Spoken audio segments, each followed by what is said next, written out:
The collected fictions of Jorge Luis Borges, possibly the greatest compendium of short stories ever compiled, or certainly the greatest that I have ever personally read, at least. Now, the nature of this work is inherently going to make my review of it differ from my typical reviews because this is not a singular, unified uh, work which I can succinctly summarize and then critique. Rather, it is perhaps obviously a collection of many short stories. So my review is going to be restricted, I suppose, more to just kind of broad strokes and a general overview. But once again, this is the single most impressive collection of short stories that I have ever read. And I generally don't read all that many short stories. Personally, I'm more inclined to longer works such as novels, but every now and then I will indulge in reading some short fiction. And this, this, the collected fictions of Jorge Luis Borges is as of now topping the list because damn, this was uh, impressive to say the least. So, Jorge Luis Borges, if you weren't aware, was an Argentine writer in the 20th century. He was one of the most notable literary figures of the 20th century, definitely one of the most notable South American literary figures, and he is also known justifiably as one of the grand masters, or perhaps the supreme grand master of the short fiction format. I can definitely endorse that title after having read, I guess, all of his short stories now, because they are truly on another level. So Borges's work is generally characterized as being quite cerebral, uh, and that's really, I think, very well suited to the short fiction format because in short stories, you're generally not going to get any kind of serious like character depth like you would in a longer work such as a novel. So when you're writing a short story, it's good to focus on, I guess, what you know are the strengths and kind of downplay the weaknesses. And so the short stories of Jorge Luis Borges are, as I said, noted as being quite cerebral, um, very, very heady, you might say. And I think that really works to their favor because, again, with a short story, you're generally not going to get all that much character depth. But what you can get is some ideas, and some ideas that are toyed with in some very interesting ways. And Borges is just a master of doing that, as this collection well evinces. So um, I really don't know all that much that I can say because there's so many stories in this. This is a very lengthy work. It's over 500 pages of short stories, and there are dozens and dozens of them. So, like I said, broad strokes and a kind of general overview. What I'm going to do is just kind of go through here and kind of just pick out the what I think are the best of the stories of this and not summarize them because with these stories the plot is kind of something that you may want to go in blind as regards to, but I will just kind of pick out my favorites out of here and just kind of extol them if I may. So the first collection in this like complete collection is entitled A Universal History of Iniquity. It says it was published in 1935. Now, these are stories which are fictionalizations of like real life figures, real life outlaws and criminals and such. And while this collection is good, very well written stories, again, the knack for writing in the short fiction format is on full display from the get go with Borges. But this collection really isn't anything all that remarkable. There's the themes that you may associate with Borges because a lot of these stories are actually connected, if not narratively, then at least thematically. And there are so many recurring motifs, such as labyrinths and infinity and such. Again, heady kind of stuff. But the themes that you might associate with Borges are really not on display in this first collection, A Universal History of Iniquity. So I'm kind of just going to pass over in silence as regards that one. Next comes fictions, or I guess as was published in the original uh, Ficciones. This says it was published in 1944, and this is where things really get going. This is where we really take off and we really see the genius, and I mean that like seriously, the genius of Borges. So the first story is, I'm not sure, I'm not even sure how to pronounce this. Talon Ukbar Orbis Tertius. Banger. Truly, it's actually that's actually one of the longest stories in here. By the way, when I say short stories, I mean short. Like Borges was not one to mince words.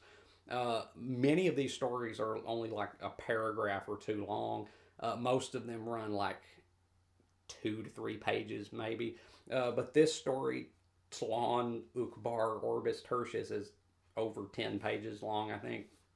Um, I think it is the longest in here, but truly just next level shit, honestly. Like, again, I'm not going to summarize each of these because I don't want to really give away the plots of these, but that is truly like where the adventure really begins, I guess, with Borges. Absolute banger. And then, um, oh, the circular ruins. Oh my gosh, that story again, very brief, exceedingly brief, but it packs so much into so little. It really does. The circular ruins, just absolute banger. The lottery in Babylon. Um, that one's also pretty good. But then we have the Library of Babel. That one, that one is one of Borges's most renowned and well-known stories, and for good reason because it's just an absolute masterpiece uh, of the format. Just absolute genius on display in that one. And then we have the Garden of Forking Paths. Now, this prior to reading this collection, the Garden of Forking Paths was the extent of my exposure to Borges because I read that story in college and I was blown away with it. I was floored with it back then, and I was even more impressed with it now. One of the, well, I mean, there are several stories out of this collection which I would say are among the greatest short stories ever written. But that one in particular, The Garden of Forking Paths, is truly one of the greatest short stories ever written. Not only because it is just a masterpiece of the format, but also because it actually prefigures, in a very real world sense, certain later scientific developments, in particular relating to the interpretation, a certain interpretation of quantum mechanics, the many worlds interpretation, that is. And it never ceases to amaze me how Borges was able to prefigure that. And, you know, Albert Einstein said that imagination is more important than knowledge. And I think that The Garden of Forking Paths uh, pretty much cements that. I really do think that The Garden of Forking Paths is a validation of that sentiment of Einstein's. Just absolute masterpiece.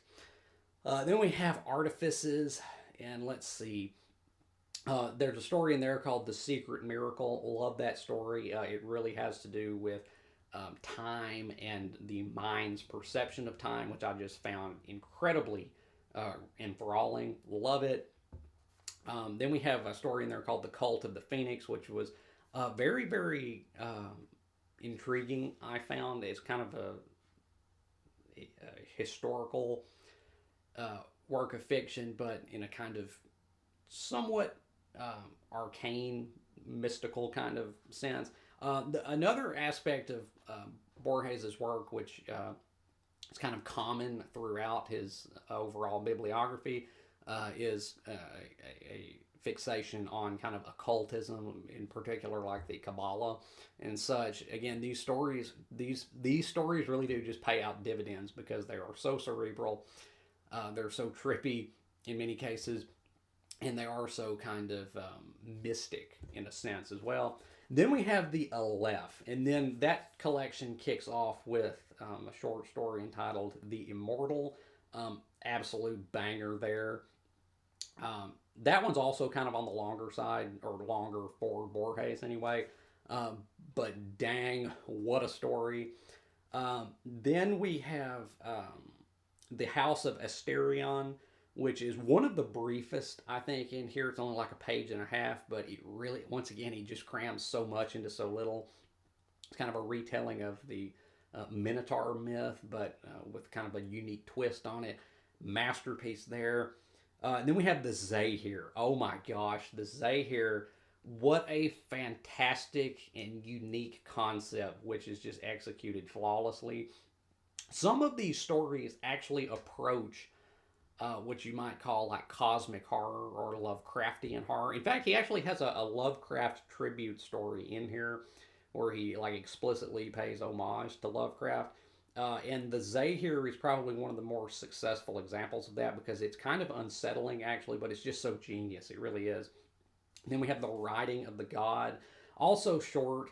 I mean, like seriously short, but it's again just such a masterful example of an idea, a notion put into a short fiction format so um, masterfully. It's just genius. Then we have the actual titular story, the Aleph, and that is once again kind of a science fictional concept, I guess, that is played out marvelously. It really is, and it's such. Again, words kind of fail. I fear that I may become kind of repetitive when trying to heap praise on these stories because they just deserve so much praise because they're just so genius. But the Aleph, also just such a unique sci-fi concept, which is again just played out marvelously. Great story. And then we have a collection entitled The Maker, and this is where it gets like incredibly brief. Like throughout this collection, the stories are generally only like a paragraph or two, or maybe like a page or so. Very, very brief stories here. But what we do have is actually, I don't even know if you could consider this a story, but it's entitled Argumentum Ornithologicum. And I actually want to read that because, again, it is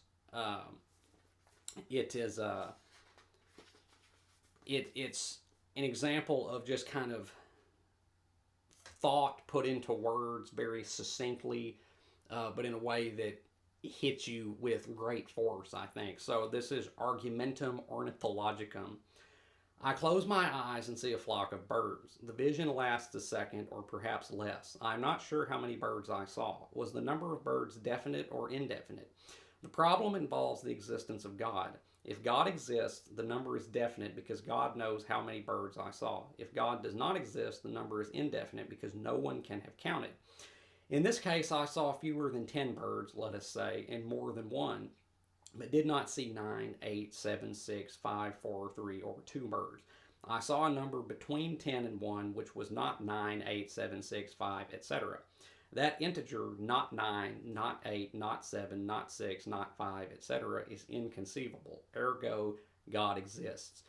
Again, that's just kind of, that was the entirety of that entry. But again, that just is kind of an example of what you can expect with Borges. It's just very succinct, very brief, but it packs such a punch. So now that was the collection that was The Maker. And then we have a collection entitled In Praise of Darkness. Not a very long collection there, and I don't really think there was a lot remarkable in that collection. Then we have a collection entitled Brody's Report. Less cerebral stories in these collections, or at least in this one. It's more kind of historical, dealing with like Argentine culture and stuff. Then we have the Book of Sand, and this is kind of a return to some of the more heady, highbrow concepts, I guess, of Borges, in particular, the titular story, The Book of Sand, is it's just an example of a great concept for a short story executed greatly. It is very simple, but it's so unique and it's so just kind of captivating. A book that is literally infinite, a book with infinite pages. Again, it's just a fantastic example of Borges in action. And then the final collection in this is entitled Shakespeare's Memory. And the titular story from that collection about a man who is able to inherit the posthumous memory of William Shakespeare and how that kind of impacts his life. Just great stuff. Just absolutely great stuff. So that was kind of just my overview of the contents of this work. Now, as I said, let's talk about kind of like the technical aspects of the stories in this collection.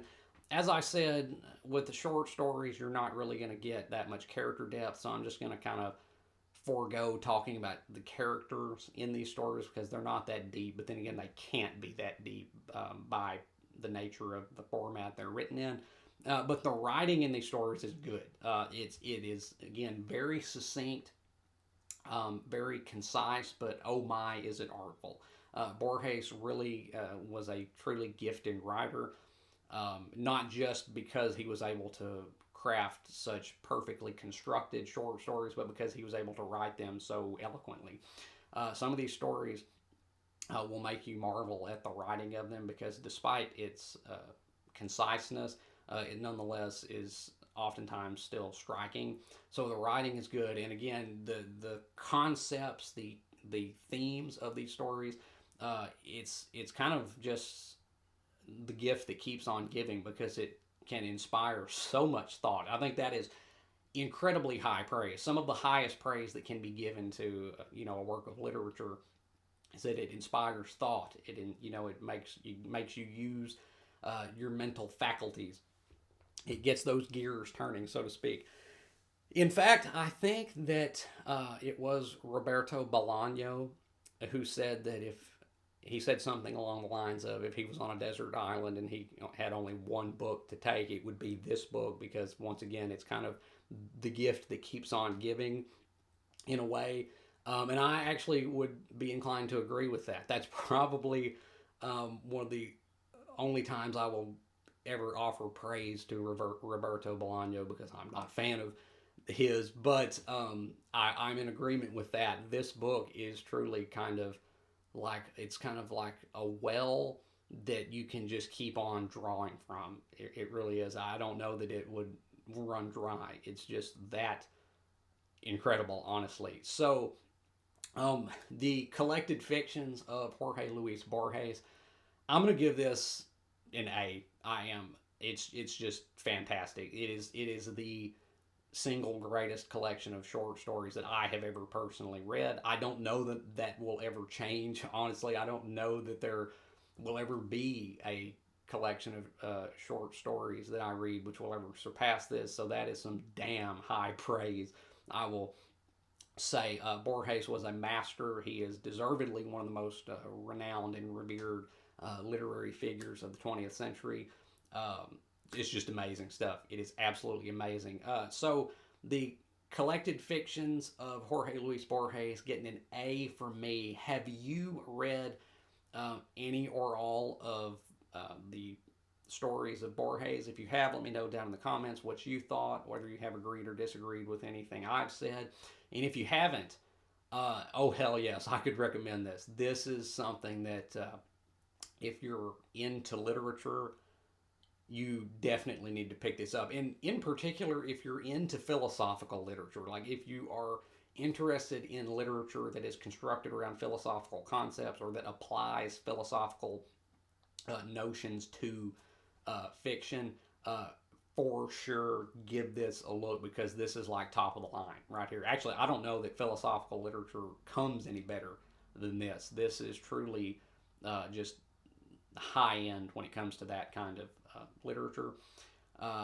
So yeah, hard recommend for me. And as always, if you have enjoyed anything you've seen or heard here today, remember to hit that like button and subscribe. I would really appreciate it. And until next time, peace.